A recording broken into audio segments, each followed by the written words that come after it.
For more than 15 years, Lionel Messi carried Barcelona on his back. But what most people forget is that before he left in tears, before the financial collapse, before Barcelona went from the most feared club in the world to a struggling giant, Messi tried to warn them. And the worst part is that he was absolutely right. And now the irony is even greater, because one of the players once labeled a failed signing during Messi's time, Ousmane Dembele, has just gone on to win the Ballon d'Or.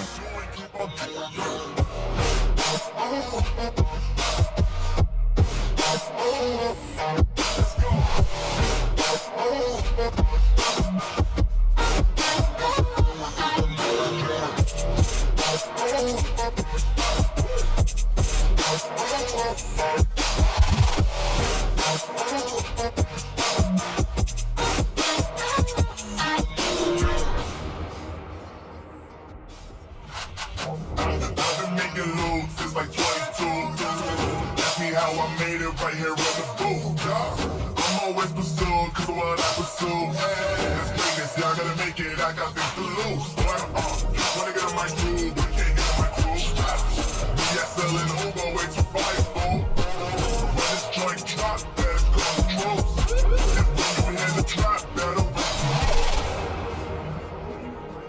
raise the roof. Barcelona once saw him as part of the chaos that dragged them down. But his resurgence only proves that Messi's real warning wasn't about individuals. It was about a broken system that wasted talent, wasted money, and wasted opportunity. Messi was not just Barcelona's superstar. He had a front-row seat to the chaos happening behind the scenes. As early as 2017, after Neymar's shocking departure to Paris Saint-Germain, Messi began to doubt the club's direction. Neymar was not just a teammate. He was part of the legendary MSN trio. Losing him left Messi frustrated because instead of replacing him properly, Barcelona wasted the record-breaking €222 million transfer fee on disastrous signings. Philippe Coutinho arrived for €135 million. Ousmane Dembélé cost around €145 million with add-ons, and Antoine Griezmann was brought in for €120 million. At the time, all three were seen as failures. Coutinho never settled, Griezmann looked lost in the system, and Dembele became the face of injuries and inconsistency. Yet today, with Dembele holding the Ballon d'Or, it becomes even clearer that Messi was right. The problem was never just the players. The real issue was that Barcelona had no sporting project at all, only panic buys to calm the fans. Messi saw this years before anyone else. Siempre dije que yo quería terminar mi carrera acá, pero siempre dije que quería un proyecto ganador, que quería seguir ganando el título con el club y seguir agrandando la leyenda del club a nivel de título. Y la verdad que no, hace tiempo que no hay proyecto, no hay nada, se van haciendo malabares y van tapando agujeros a medida que van pasando las cosas. Messi would later admit privately that the club had no sporting project at all, only panic buys to calm the fans. For most of his career, Messi was quiet off the pitch. He almost never spoke against the board. But by 2019, after repeated Champions League humiliations, he started to speak more openly. After the 3-0 collapse to Roma in 2018 and the infamous 4-0 comeback at Anfield against Liverpool in 2019, Messi was visibly furious. In interviews, he hinted that the team lacked leadership, long-term planning, and above all, ambition. His frustration reached boiling point in 2020 when Barcelona were humiliated 8-2 by Bayern Munich. That was the night Messi lost patience. He told reporters bluntly that the club had no clear project and was just reacting year by year instead of planning for the future.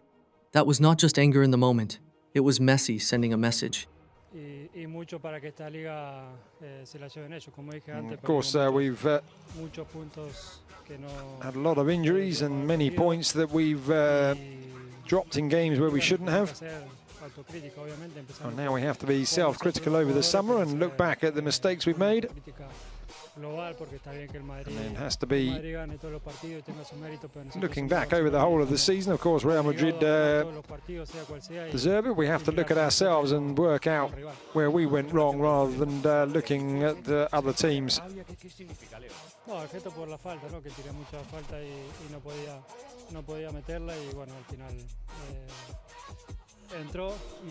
Well, I had several free kicks before I scored the first few, didn't go in, of course, but when I did eventually score for the team. Que deja mucho que desear en muchos partidos y bueno, hoy la primera parte creo que I think in the first half today dejamos mucho al rival y recién en la we segunda allowed the opposition perhaps too much, que no hagan un gol, too many opportunities, and we weren't able to score in that opening 45 minutes. Lo dije tiempo atrás que si seguíamos de esta manera iba a ser muy difícil que ganásemos la Champions. And it's difficult if you play in the way we played here today to win the title. Now we just have to start looking ahead and think about the game in the Champions League against Napoli. I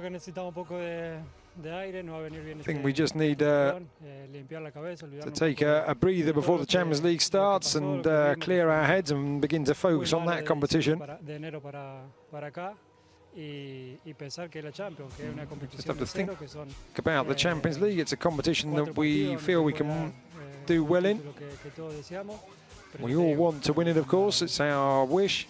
And we just have to be really self-critical and analyse exactly what we've been doing wrong.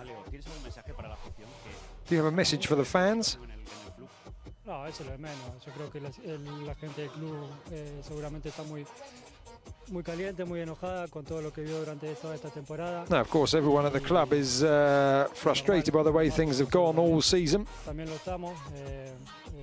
Es lógico que se encuentra de esa manera, no tengo duda que debe ser así, aparte de lo que venimos. Of course, it's logical that everyone feels this way and wanted to do better. We can look back on defeats, important defeats in recent seasons, and recover from them, like the ones against. He was warning the board that without change, Barcelona would collapse. Then came August 2020, and Messi did something he had never done before. He sent the club a burofax, an official legal document, requesting to leave Barcelona. To the outside world, it was shocking, but to Messi, it was the natural result of years of frustration. He felt betrayed by then-President Josep Bartomeu, who had promised him a competitive squad but instead left him surrounded by poor transfers, aging players, and no vision. In his request, Messi explained that he wanted to compete at the highest level, to win titles, and to be in contention for the Champions League. Bartomeu refused and forced him to stay, even threatening legal action if he tried to leave on a free transfer. He's made a U-turn on his decision. He's not happy. He said, I thought and was sure that I was free to leave. The president always said that at the end of the season, I could decide if I stayed or not. Now they cling to the fact that I did not say it before June 10th. The president told me that the only way to leave was to pay the clause, 700 million euros that is. He said there was another way and it was to go to trial. I would never go to court against Barca because it's the club that I love. I wanted to go because I thought about living my last years of football happily. Lately, I have not found happiness within the club. What I can say is that I'm staying and I'm going to give my best for Barcelona. He laid it out bare in his interview that whilst people might have woke up yesterday saying, oh, Messi's staying at Barcelona, great, Messi's happy again. He laid it out clear. I'm staying, and I'm staying only because I don't want a protracted court battle with Barcelona, because I had made up my mind that I wanted to leave. I didn't want to make it public. He had assurances from the president. When you tell me you want to leave this club, you can go. Concentrate in the season. That's what he did. That's why he didn't make it official till too late.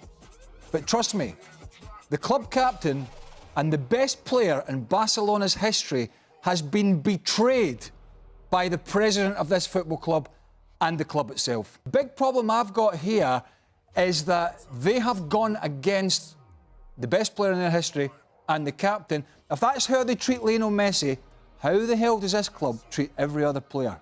Scary. Here's an issue.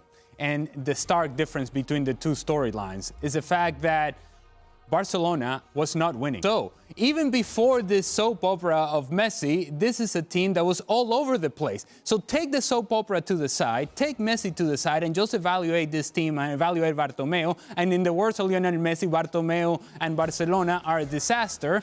Well, the problem is you had questions even the soap opera. Even before Messi said what he said, even before the turnaround, even before the 180. So yes, Messi's coming back, but you still have issues, you still have problems, and you still have the same team in place. The same team in place that just got a beat down from Bayern Munich 8-2.